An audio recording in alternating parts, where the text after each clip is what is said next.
urip iki ana sebab ana akibat ya. Kita terus ya, Pak. Jadi kowe nek ora ngerti sebab akibat, kowe bingung. Apa sebabnya wareg madang? Apa sebabnya kowe madang? Ngelih. Apa sebabnya kowe ngelih? Ora ana panganan. Apa sebabnya ora ana panganan? Ana sing ora kerja, ana sing kerja kangelan, ngono ya. Jadi hidup itu berangkai. Nah saiki takwa. Takwa itu definisinya enggak ada. Jadi setiap orang boleh mendefinisikan masing-masing. Tapi intinya semua definisi itu muaranya sama, yaitu menomorsatukan Allah dalam hidupmu. Jadi mau apa saja itu disempatkan taren Gusti Allah. Taren gitu ya. Taren.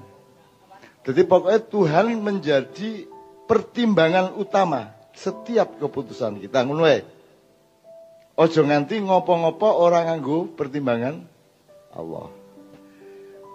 Nah tadi Allah janji, nek kowe iki takwa karo Gusti Allah, menomorsatukan Allah, maka Allah berjanji semua masalahmu akan dikasih jalan keluar dan kamu akan dapat rezeki melalui jalan yang tidak terduga. Nek kowe yakin loro kuwi mergo kowe cedhak karo Gusti Allah, dengan mudah kita berbagi kasih sayang. Percaya kok. Ora apa aku ra iman tak kek-kek jan butuh ya wis tak kei. Aku ora panik. Engko Gusti Allah mesti nguripi aku. Kiai Kanjeng ini grup musik yang sudah malam hari ini pentas ke 3.000 di 3.631. Sudah 22 tahun keliling terus dan tidak pernah ada di TV Jakarta dan tidak pernah diakui oleh Republik Indonesia. Ya. Tapi kita tidak butuh pengakuan dari siapapun karena kita tidak mengabdi kepada siapapun kecuali kepada Allah. Kalau kepada manusia itu kita tidak mengabdi. Kalau kita mengabdi kepada Allah pasti memantul kepada manusia. Aku rene iki nang Gusti Allah. Nek Gusti Allah seneng, mergo aku ikhlas, mesti mantul nang kowe ya ra. Jadi Kiai Kanjeng ini misalnya sekarang hubungan sama BMT, itu saya tidak tahu. Ada 4 manajemen bicara ngatur bagi kasih sayang. Nek sing ngundang ki pancen lembaga sing duwite bisnis, maka tidak sopan kalau kita memberi sedekah, ya ra. Mosok kowe sedekah nang wong sugih. Orang mlebu ngakal, gitu kan?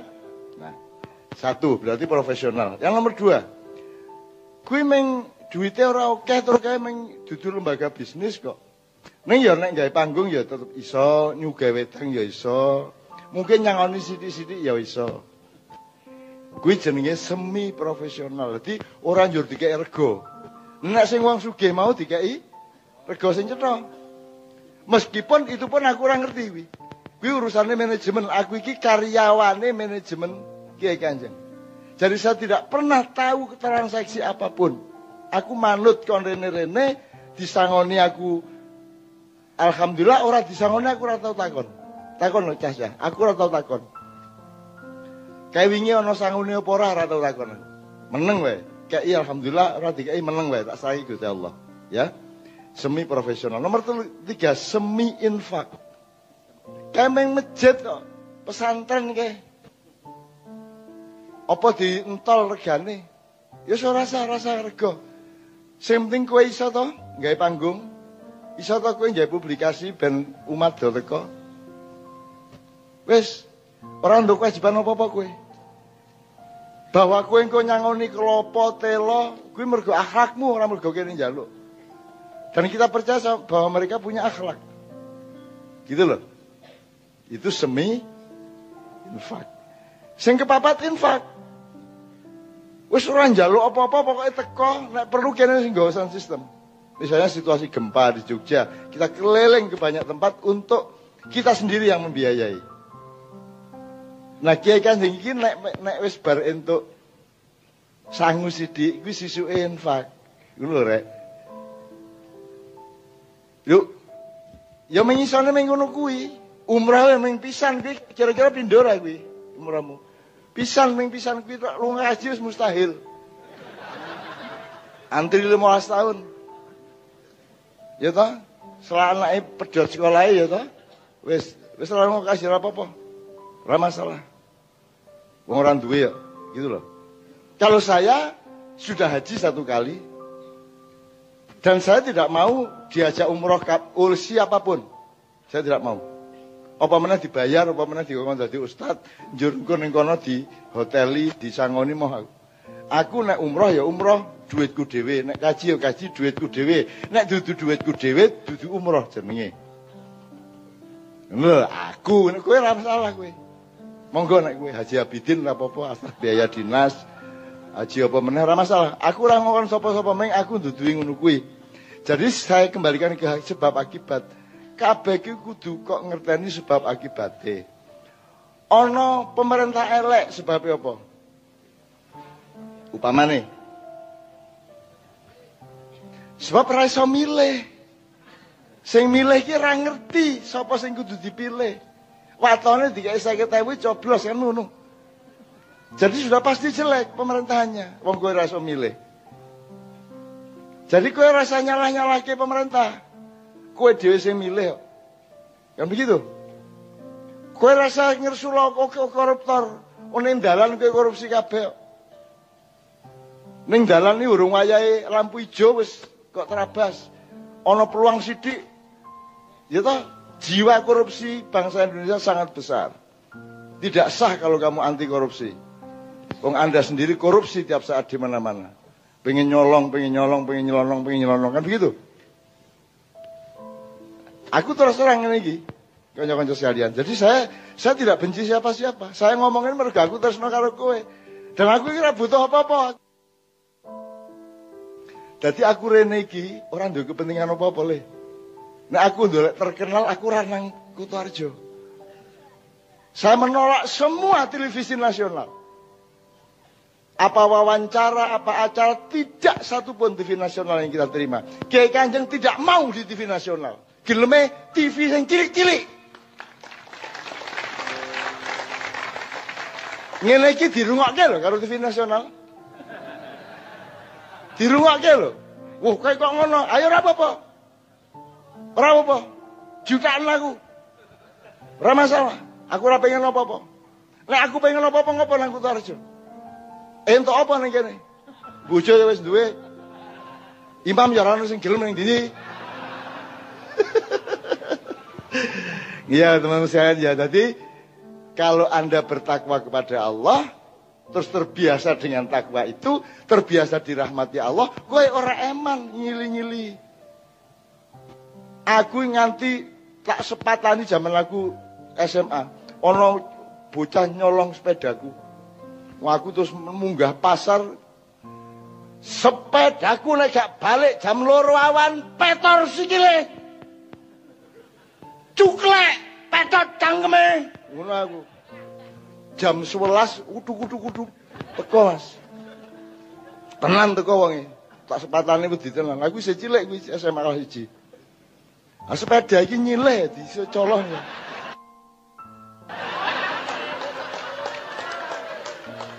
Aku kene iki ra duwe sepeda mung nyileh dicolong wong kurang ajar to kuwi.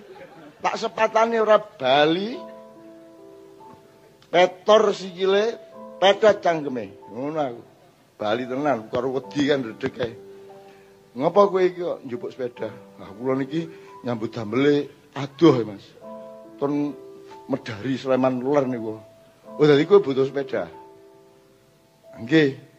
Kowe ndi anak? Nggih, pun setunggal. Ya segawon ngono aku. Loh, terus disepatani petot cangkeme. Loh, nek kowe nyolong tak sepatani. Nek saiki kowe teko tak kei. Kowe entuk rezeki, aku entuk berkah ya ora. Peristiwanya sama, sepedanya dari saya ke dia. Tapi nilainya berbeda. Tadi dia nyolong, sekarang dia mendapat rezeki dan saya dapat berkah.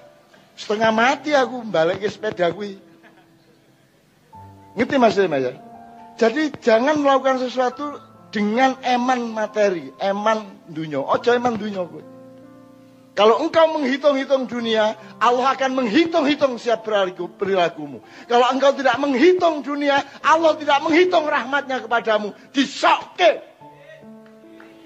Wes tak percaya kuwi. Ojo njur sesuk isuk kok kursi kok kayak tonggo. Njur kabeh kok kayak ora, njur bojomu. Ngapa sih kok gue? Maksudku bojomu njur nonggo, Mas. Kurang pas mbah-mbah jeng titip sana priyon. Dadi ngumbahke pakaiane tangga ya rasa ngono kuwi ya. Dadi mentang-mentang kita tidak eman dunia terus kita berikan secara tidak berguna enggak juga. Tapi nek pas wong butuh saisa-isane berbagi kepada siapapun. Aku iki karo Gusti Allah sering digawe dulinan. Aku setengah mati arep utang duit 4 juta. Setengah mati aku. Malah ditekani wong butuh 30 juta. Ora ajar ta kowe. Dan ora gelem lunga. Pripun meleh niki cak mboten wonten pun niki menjenengan niki saged nulung piye-piye. Aku dhewe butuh 4 juta, diparani wong butuh 30 juta. Tak usahake Mas. Tak turke rono rene golek. Dadi 30 juta. Dek bali aku ngaplo. Aseme aku dhewe ora entuk apa-apa iki. Tapi lega hatiku, perkara miso kan menungso biasa toh. Ya toh? Wong duwe kentut barang, aja orang kentut. Artinya dari hati kita tuh ada kentut-kentutnya, sok-sok mangkel, enggak apa-apa. Sing penting orang misui wonge. Miso ora masalah. Ning jero atimu, ning cangkemmu tok ora kondo-kondo sapa-sapa. Sing salah nek kowe misui wong. Kurang ajar kowe. Tak doleki 30 juta, aku dhewe butuh 4 juta. Aku misui. Nek miso dhewe ora masalah to. Ning jero kamar mandi. Apa efeknya? Efeknya apa? Di dalam kamar mandi miso-miso, efeknya adalah pembersihan diri. Begitu selesai mandi, hati menjadi lega dan sopan kepada semuanya. Betul enggak? Ngono carane. Wah, aku kadang-kadang kepengin ngantemi sapa-sapa to, golek barang aku.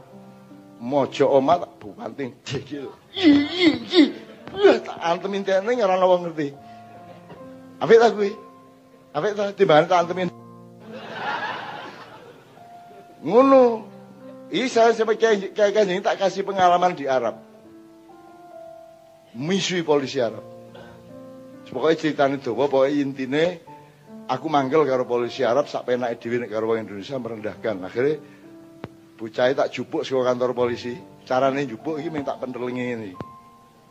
Ngarepe kantor kae, bocah diinterogasi aku ngene iki. Bingung polisine. Iki ngopo iki bocah iki? Nek teroris kok meneng wae. Nek nesu kok ora bertindak, ning kok penteleng. Bingung toh? Kan itu tidak bisa diterjemahkan. Ning pokoke ngene terus aku. Akhirnya terus bisik-bisik di antara polisi. Wah iki anu iki magic iki. Wong Arab lak wedi karo santet Mas. Akhirnya diculke caloro kuwi. Culke terus tak caramu kuwi wis payah kuwi karo polisi Arab kok wedi. Akhirnya tak ewangi iki balas pripun cak mengke kriminal niki. Mlebet ora tenang. Nganggo cara Jawa. Terus kene kantor polisi jarak 2 meter kene jo kumpul polisi, aku 3 meter ngene, aku bengok. Ngerti ta kowe saiki? Ngeremehke menungsa kuwi. Nggih cak kula ngalami. Waduh.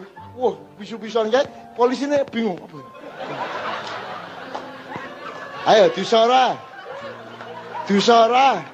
Wong ora mudeng kok kae. Nek lak puas, ya ora? Ya toh, ngono carane, harus ada pengendalian diri. Kowe Kiai Kanjeng ndonga ning ngarepe Ka'bah nangis-nangis iki, dosane akeh. Pas ndonga ngene iki, aku sing mimpin ndonga, ana wong polisi Arab askar. Kan ora entuk nangis, ora entuk cengeng-cengeng. Haram, haram ngono ya. Tengah-tengah ndonga diharam-haramke. Tak pendelengi. Rabbana la tu'akhidna in nasina kana Rabbana wa la tahmil alaina isran kama hamalnahu ala alladziina min qablina Rabbana wa la tuhammilna ma la taqata lana bi wa'fu 'anna waghfir lana warhamna. Melayu wangi Mas.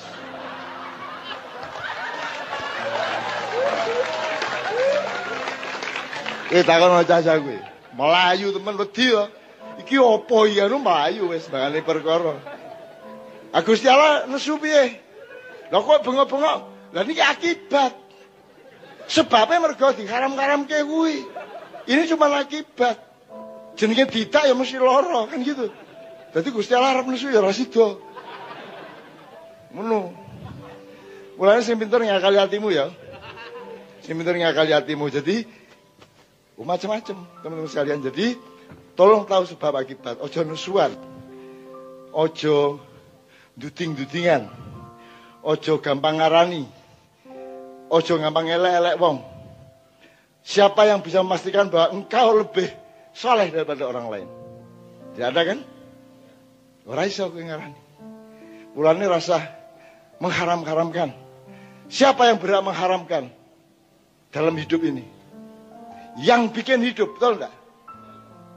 Jadi aku majelis ulama, aku berfatwa, menurut saya Allah mengharamkan ini. Bukan aku ngomong ini haram. Lho kowe dadi Allah mulai kapan? Gimana? Karena yang punya hak prerogatif untuk mengharamkan sesuatu adalah pemiliknya, pembikinnya, betul enggak? Kita cuma berpendapat katanya menurut Gusti Allah kuwi haram. Jadi kalimatnya kudu ngono kuwi. Menurut pendapat majelis ulama, Allah mengharamkan itu. Tapi kalau majelis ulama tidak punya hak mengharamkan. Tidak punya hak. Mulane aku ora diterima nang NU kuwi. Mergo aku ngomong ngono kuwi. Ngono lho. Termasuk tadi bilang haram. Itu maksudnya Pak Muzamil, menurut dia Allah mengharamkan itu karena tidak toleran kepada tetangganya yang miskin. Ning bukan saya mengharamkan, kayak aku iki ngopo? Kok mengharam-haramkan kayak duit ora tahu. Kok wong jarang kayak panganan beling kok nesoni. Makro kuwi bitabiah. Kowe kira tau ngekeki mangan. Ana wangan beling nesu. Anak kowe nggawa sego sak pakul kok pakani, njur wong isih mangan beling nesu. Atas dasar kowe wis ngekeki sak wakul. Lah kowe kira tau ngekeki apa-apa. Ana wong mangan beling kok nesoni iki. Mbok wis ben cangkem-cangkeme dhewe. Gimana Mas ya? Jadi ngerti sebab akibat, ngerti asal usul hak dan kewajiban ya. Oke. Bismillahirrahmanirrahim. Moga-moga sampean kali BMT ini berada dalam cuaca akhlakul karimah. Jadi ojo ngopo-ngopo nek kowe ora percaya.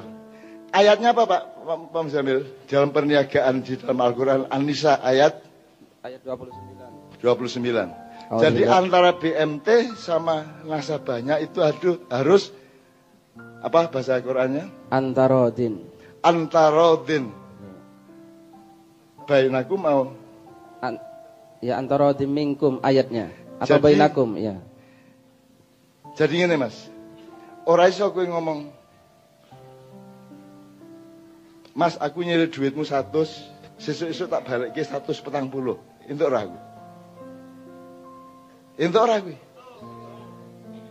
Ngaku sing karep kok.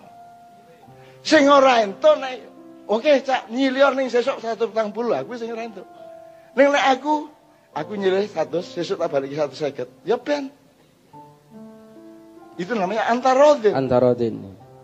Kalau ridho biridho tidak ada masalah. Di Quran jelas. Asal ridho biridho tidak masalah. Jadi BMT adalah tugasnya untuk menunjukkan keridhoannya dan meminta keridhoan nasabahnya. Yuk, yang baik Rasulullah. Mutlak. Maksum. Ning nek kowe karo aku urung karuan. Mulane ayo bareng-bareng gawe apik. Ngelingno satu sama lain. Tawasau bil haq wa tawasau bis sabr. Ngadeg kabeh.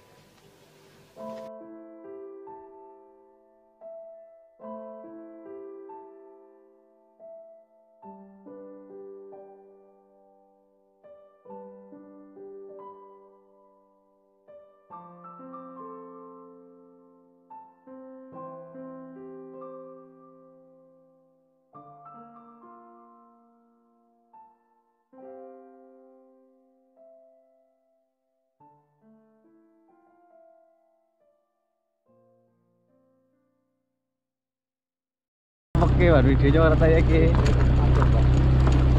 Oke nih toko.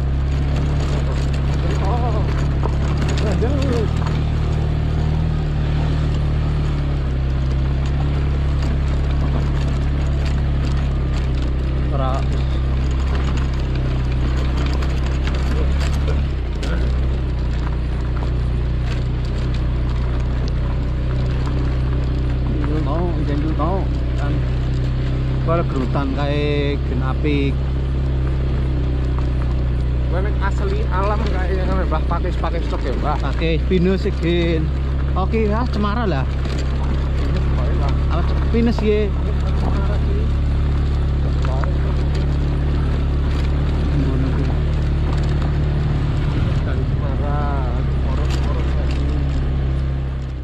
Novel Kubah, karya Ahmad Tohari. Episode 15. Sesudah pengakuan kedaulatan pada tahun 1949, banyak anggota Laskar Hizbullah meletakkan senjata. Mereka kembali ke kampung halaman setelah 4 tahun ikut mempertahankan kemerdekaan Republik yang masih muda. Salah seorang di antara mereka pulang ke Pegatan. Dia adalah Hashim, adik Bu Mantri. Kepulangan pamannya ini membuat Karman sangat gembira. Karman merasa mempunyai sosok lelaki yang bisa memberinya perlindungan setelah ayahnya hilang pada masa awal revolusi. Sebelum menjadi anggota Laskar Hizbullah, Hashim adalah petani yang tekun. Hashim mempunyai sawah dan tegalan, serta kolam ikan. Maka tanpa kesulitan yang berarti, Hashim bisa mengembalikan kehidupan rumah tangga setelah sekian lama ditinggalkannya. Dan karena kasihan melihat kehidupan Bu Mantri, Hashim memberi kakaknya itu modal buat berdagang nasi rames. Hashim juga pergi menemui Haji Bakir untuk berbicara tentang Karman. Kemenakannya ini diminta kembali ke rumah orang tuanya karena akan disekolahkan ke tingkat lanjutan. Haji Bakir tak bisa menolak permintaan Hashim. Orang tua itu menyadari sepenuhnya bahwa Hashimlah yang paling berhak mengatur dan membimbing Karman. Karman merasa menjadi anak yang paling berbahagia di dunia. Pada permulaan tahun ajaran baru tahun 1950, Karman sudah menjadi seorang murid SMP di sebuah kota kabupaten yang terdekat. Karman menjadi anak Pegatan pertama yang menempuh pendidikan sampai ke tingkat menengah. Sekali sebulan, Karman pulang ke Pegatan.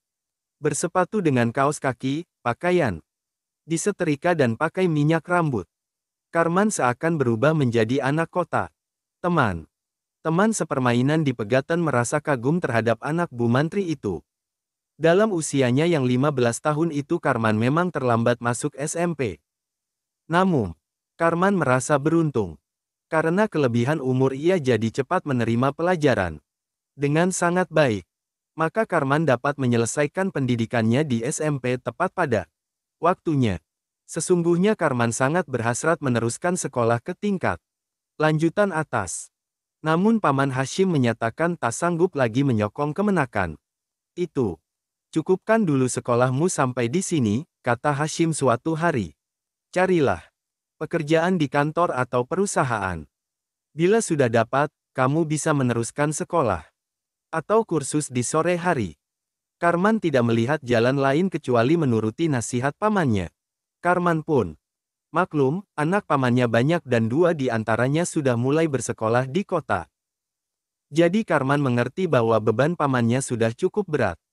Dengan ijazah SMP ternyata Karman tidak mudah mendapatkan pekerjaan. 2 tahun dicari dan ditunggu, pekerjaan yang sangat diharapkan tak kunjung tiba. Untung Haji Bakir tetap bersedia memberinya kesibukan sehingga Karman tidak nganggur. Pak Haji sering meminta Karman mengantar bertruk-truk kelapa ke pabrik minyak. Karman menerima permintaan Haji Bakir dengan senang hati, demi mendapat kesibukan. Atau demi lebih sering bertemu Rifah. Gadis bungsu Haji Bakir sudah 16 tahun. Rifah tidak terlalu cantik. Namun kulitnya yang bersih, matanya yang hidup, dan perangainya yang selalu gembira membuat Rifah jadi menarik, segar. Dan bagi Karman, anak Haji Bakir itu sudah lama akrab.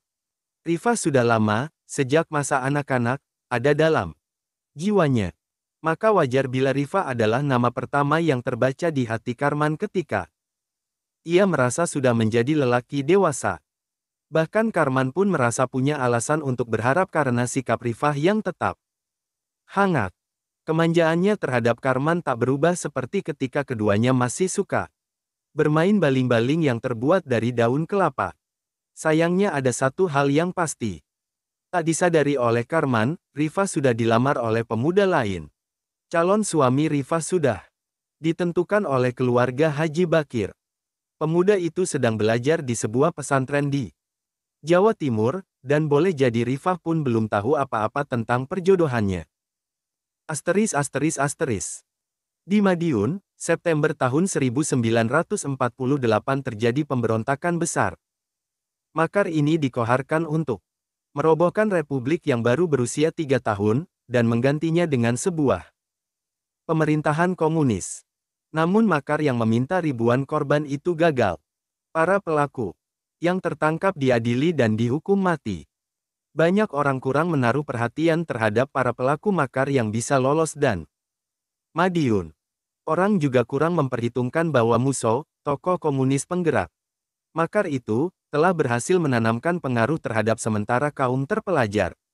Seorang terpelajar yang sangat terpengaruh oleh pikiran-pikiran Musso lolos dari Madiun dan menjadi guru di Pegatan.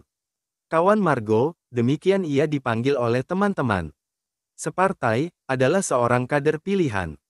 Cerdik dan ulet serta sangat gemar membaca buku atau brosur yang menyangkut partainya. Ia pun berlangganan Harian Merah, sebuah organ partai yang sangat dibanggakannya. Margo berbadan sedang, rambutnya berombak, dan kebetulan ia punya sepasang alis yang rapat ke mata, mirip alis Lenin. Tanpa diketahui masyarakat luas, Margo berhasil menghimpun beberapa orang yang secita. Yang paling tua di antara kelompok Margo adalah seorang pensiunan masinis pengikut Suryo Pranoto, seorang tokoh buruh kereta api yang komunis. 3 tokoh tua lain adalah sisa-sisa pengikut Si Merah, yaitu sempalan organisasi Sarekat Islam membelot ke kiri karena pengaruh Alimin dan Darsono.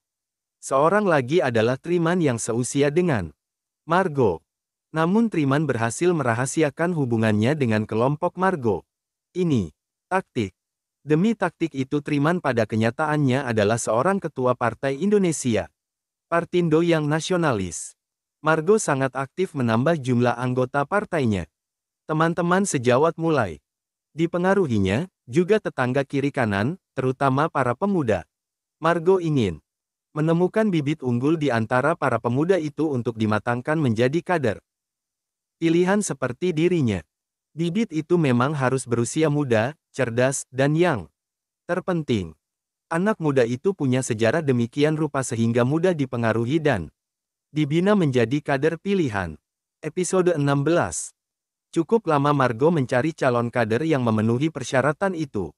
Kemudian ia mendengar kabar bahwa Karman yang pernah menjadi muridnya, kini sedang gelisah karena ingin jadi pegawai dan belum terkabul.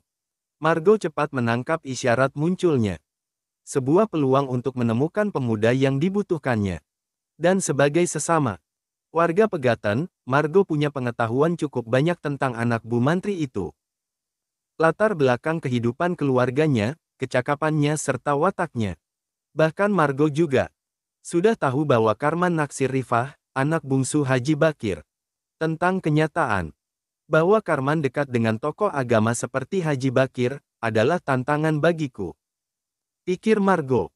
Yang jelas Karman bisa dijadikan bibit yang luar biasa. Pada sebuah pertemuan partai, Margo melaporkan perihal Karman kepada atasannya. Seorang lelaki 60-an tahun yang selalu berkopiah dan bergigi baja putih. Jabatan resminya adalah pegawai dinas sosial kabupaten. Apabila laporan kawan Margo benar, saya pun berpendapat bahwa Karman bisa dijadikan bibit unggul, kata si gigi baja itu. Namun untuk mencapai tujuan kita, kawan Margo, harus sabar, sangat sabar. Ingat, dalam usaha mencetak seorang kader baru, tak boleh ada kata gagal apabila pilihan sudah ditentukan. Maka kita harus bertindak sangat hati-hati. Nah, kawan Margo punya gagasan apa untuk pendekatan pertama? Yah, tentu saja berusaha menanam jasa kepada dia. Sudah saya laporkan, saat ini. Karman sangat membutuhkan pekerjaan. Apabila dia bisa menjadi pegawai atas bantuan kita, maka perkenalan dia dengan kita berlangsung sangat wajar dan mulus. Jadi, pertanyaan saya saat ini adalah, apakah ada lowongan pekerjaan yang bisa kita berikan kepada Karman? Tentang lowongan pekerjaan buat Karman, kawan Margo lah yang harus menemukannya. Ini tugas partai. Wah, saya hanya mempunyai satu saluran, yakni ke kantor kecamatan. Itu pun tak gampang karena di sana orang-orang nasional bersikap sangat tertutup. Belum lagi orang Masyumi yang pasti akan menentang setiap usaha saya. Si gigi baja tersenyum sehingga kilatan logam terbersit di antara kedua bibirnya. Orang tua itu merasa pengetahuannya tak cukup terbaca oleh Margo. Satu hal yang kawan Margo ketahui, pengaruh kawan Triman terhadap camat. Meskipun kawan Triman hanya seorang kepala kantor penerangan tingkat kecamatan, wibawanya cukup besar. Camat yang sok ningrat dan bersikap asal tahu beres itu sering menggunakan kawan Triman untuk menutupi semua kekurangannya.